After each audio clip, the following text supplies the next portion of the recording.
Queer. Fucking dyke. Dirty gay cunt. Off diver. You're a man. Uphill gardener. Tranny. What are you doing in these toilets? Bender. Fucking gay twats. Gay boy. Dyke. Arse bandit. Butt muncher. Lesbian. Everything.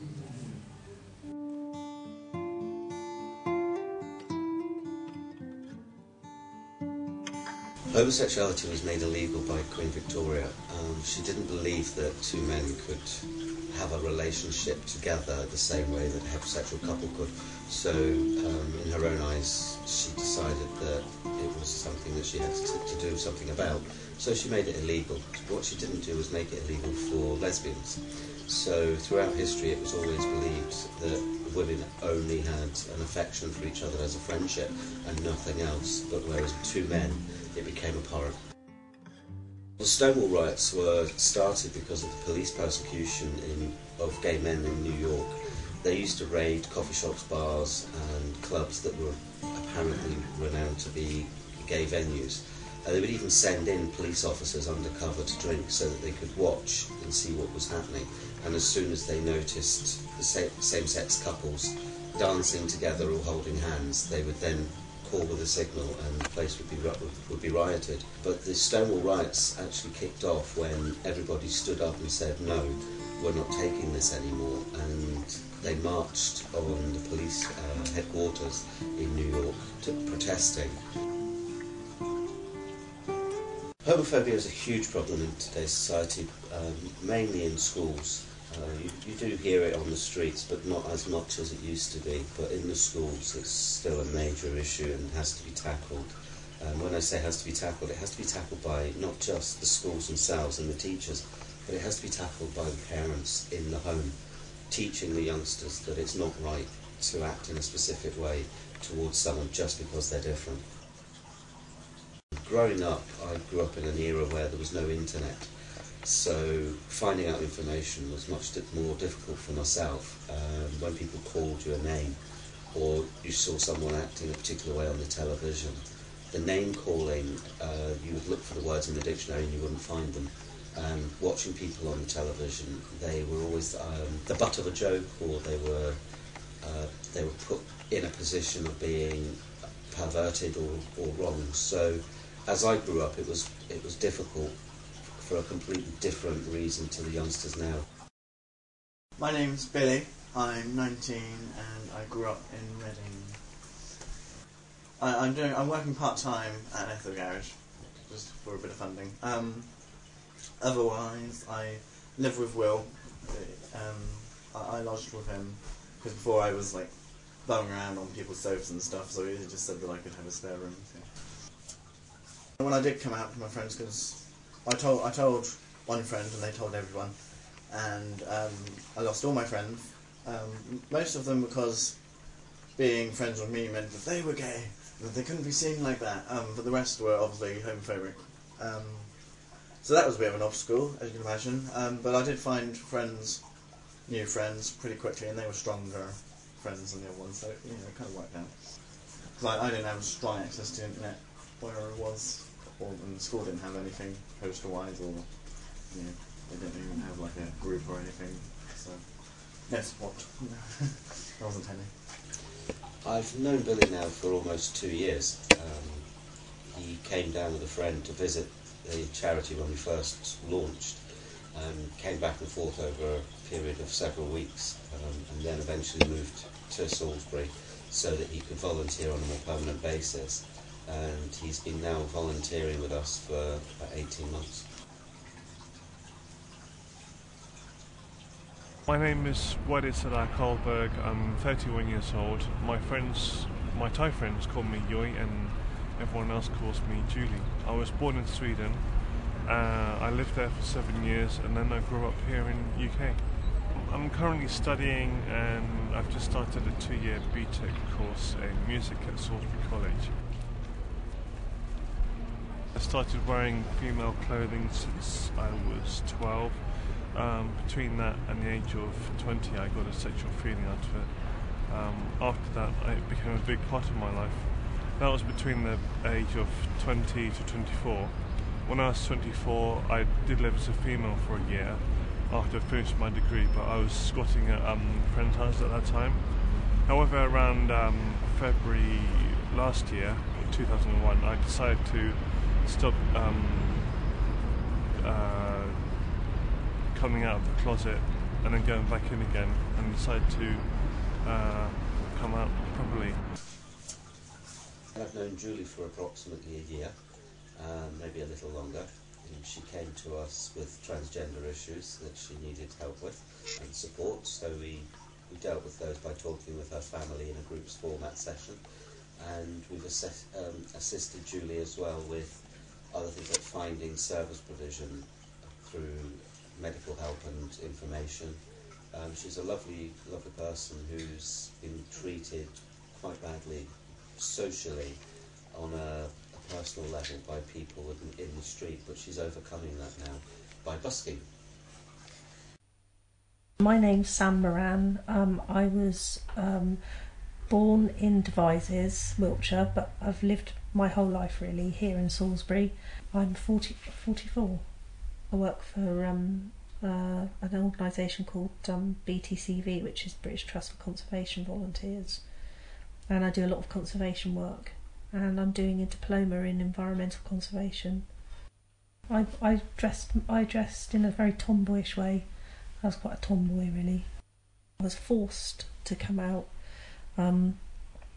because my mum had found letters that I'd written to my girlfriend, and so she kind of confronted me with it. So I never really came out.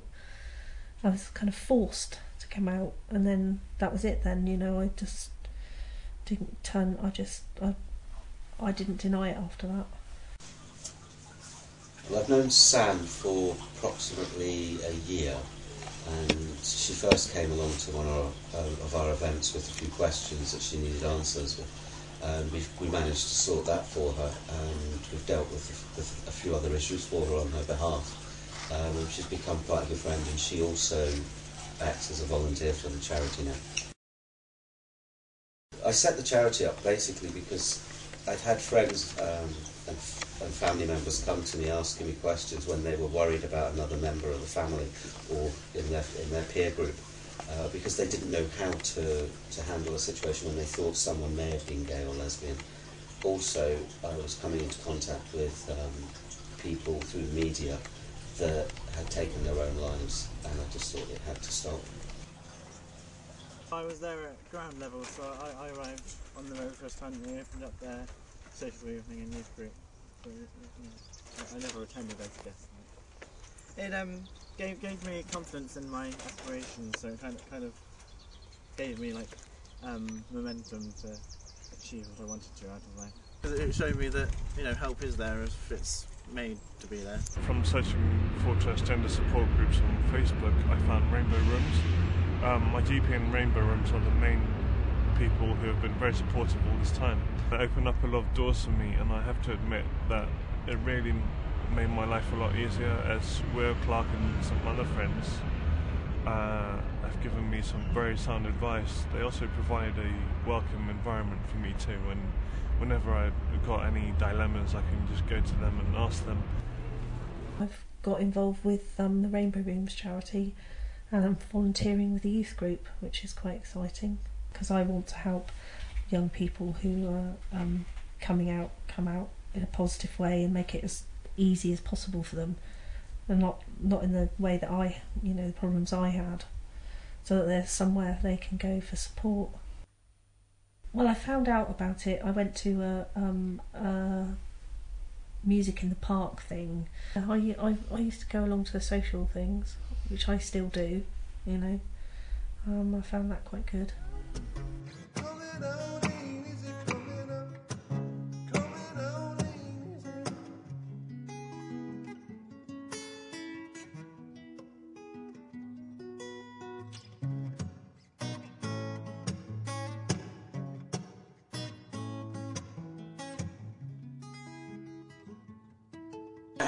Every child wants their parent to be proud of them, so for me it was not wanting my parents to be ashamed was the biggest fear in the entire world.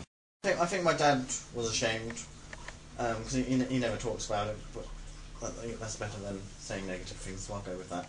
I think my mum's ashamed of me. I'd say, in a way, the relationship with my mum's got stronger. Only minuscule. In my little bit. When I first came out to my mum, we did a short ceremony, and for that I had to get down on my knees and put my head down, and like this, and ask my mum for forgiveness for all the mistakes that I had done in the past. That was the deal, so that my mum would then support me with my transitioning. My mum had a lot of trouble coming to terms with it, and it was really difficult. There was a lot of arguments and things, and I had a breakdown as a result of it in the end. And then when I had my first proper relationship, people found out, and I lost a lot of friends, and I thought I'd lost my mum, but I hadn't. It was something that we didn't talk about. It was just not talked about at all. And it did upset me to a degree, because it meant that the most important people in my life were... she didn't really know them, or she certainly didn't know them as partners or anything like that. They were just friends. I think if she was alive today, she probably would have accepted me, because I think I'm more mature and would find it easier to talk to her and kind of, explain things better.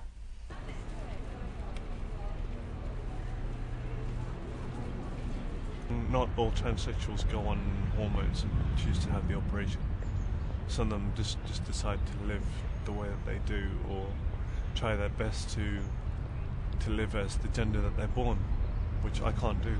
Unfortunately, Julie is running before she can walk, and we've had to take some time with her on a level where we've had to give her certain advice on certain things that she's doing, where there have been issues with self-medication through the internet.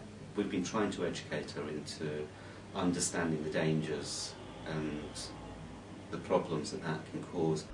The issues with self-medicating is if they're not aware of the dangers, it can be quite harmful.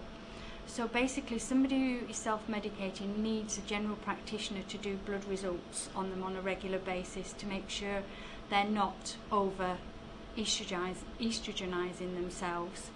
If they're a smoker as well, they risk a cardiovascular disease and a stroke, and possibly deep vein thrombosis. If they're having too much estrogen, it can actually fuse the nipple buds and the breast growth.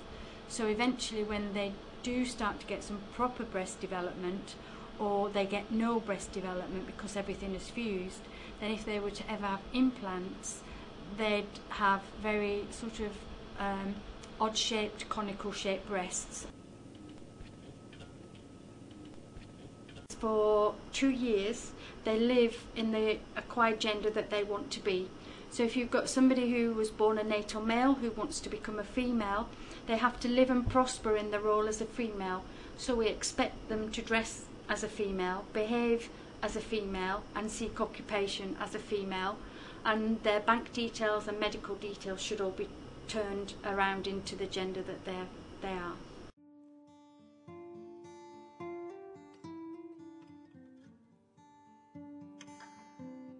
I was working in one of my jobs, it was in like a cafe style, and I asked for a drink, and this chap that was doing the drink, he kind of hovered over the drink, and I can see that he was blatantly spitting in it, and then he gave it to me. I'll say that's the most extreme. I didn't drink it, don't worry.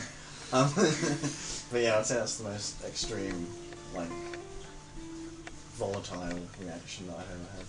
At a pub in Bethnal Green in London called the Salmon and Ball, I had used the ladies' room, and because of that I was not allowed to buy a drink, and the landlord kicked me out. It's not against the law for transsexuals to use that room that they feel they're comfortable with, if you know what I mean. So I said to the landlord, look, it's not against the law for me to use the ladies' room. And he said, yes, it is in my pub. and I was quite shocked about that. So I left feeling quite upset.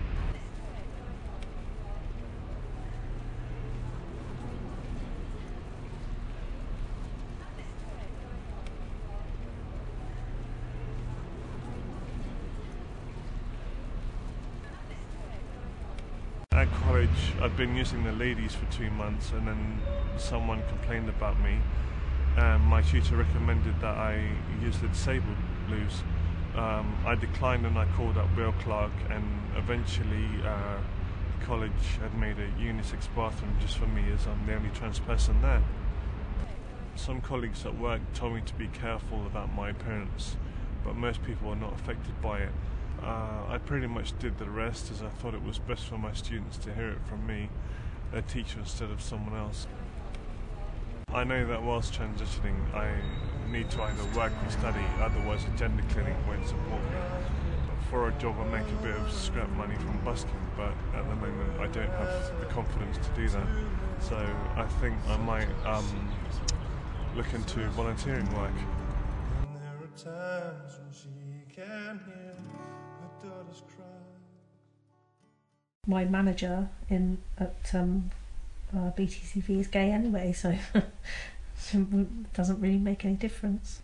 But I have had a few instances in sort of just around town and stuff. Quite a few years ago now, though. One time I got punched in the back by someone, and another time I got spat at. We've had name calling. People have been getting pushed in the playground or in school, just bumped into and called a derogatory name. Some have even been violently attacked, and that's adults and children. It goes on. If you can imagine someone being nasty, vile or threatening to someone, then just tag it with gay or queer and you've got an incident.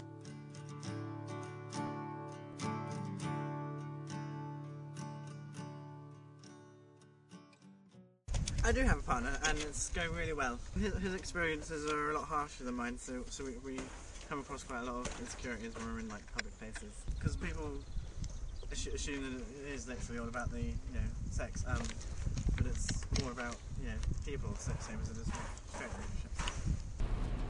I have a wife, but I left her when I came out because she was not able to support me. One day when I ran away from my wife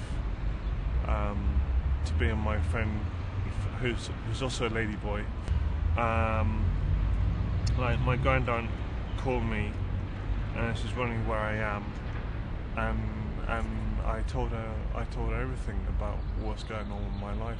My wife and some of my family believe that whatever happens, I was born male and I will always be, and by changing my sex is a sin. She loves me so much, she's perfect and she's my soulmate, but because of my sexuality, which is also something that I've tried to deny over these years, as well as my gender issues, I find it hard to get on with my life. My wife is starting to find it easier to understand now. We are still married and I aim to go back to Thailand so that we can get divorced. By being married, I feel that my wife and I can't have our own lives. I do hope to get a serious relationship with a guy someday. I've never had a boyfriend before, and I know deep inside that I prefer boys to girls. I split up from my partner. It must be about getting on for 2 years now. And we were together for quite a long time, so that was a difficult thing for me to come to terms with. I wouldn't say that I was fully over that yet.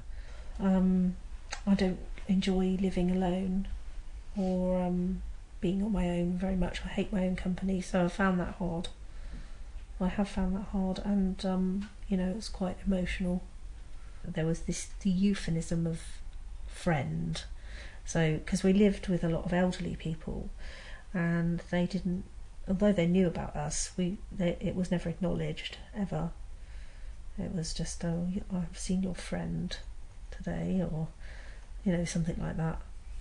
I didn't find that a problem. My partner did. She wanted people to acknowledge us, We never really were together out in public, if you know what I mean. We didn't hold hands or do any of those things. I think we felt uncomfortable about doing that in Salisbury. If we went somewhere bigger, you know, to somewhere like London or Brighton or somewhere like that, then we didn't feel, you know, we didn't feel uncomfortable with it at all. Everywhere I look around me, I get people looking at me weird, or giving some narrow-minded remarks. Also suffer from depression and insecurities. Plus another main one is being passable. It's definitely a man. What do you think about that? It's up to him. Fine.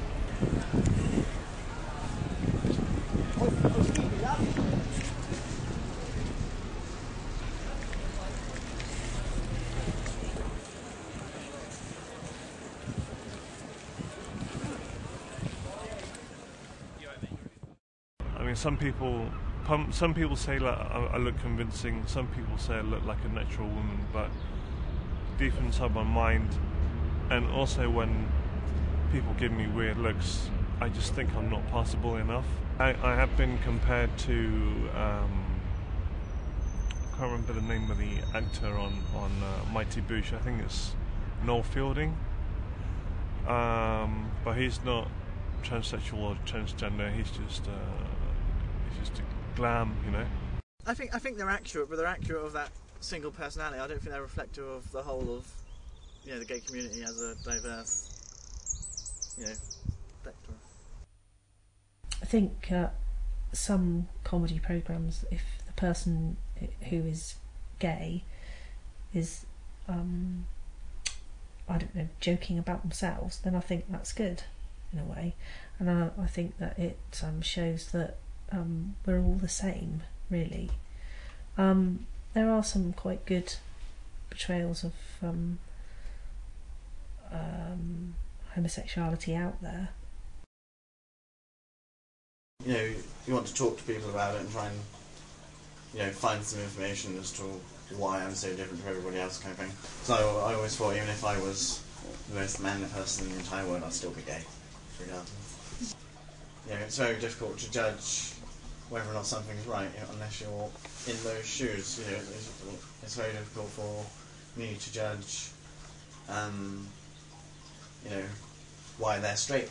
This is probably a good one, because I'm not straight, so I can't say, you know, being straight is wrong, you should all die, because, you know, I just can't judge you like that, because I'm not.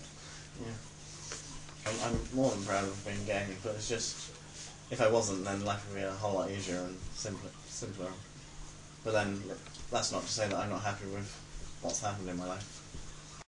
Whatever you are, straight, gay, lesbian or bi, those people, they don't understand people like us transsexuals. But that's just my own perception. I don't wish it now. I'm glad I am. You know, I suppose when I was going through turmoil, when I was younger, I did probably think, I wish this wasn't happening to me. You know, if I could just be so-called normal, then, you know, I wouldn't be having all this conflict with my mum and with my friends and with my family and so on, you know. People that are gay are no different from anyone else. We're all the same, all of us. And we have the same feelings.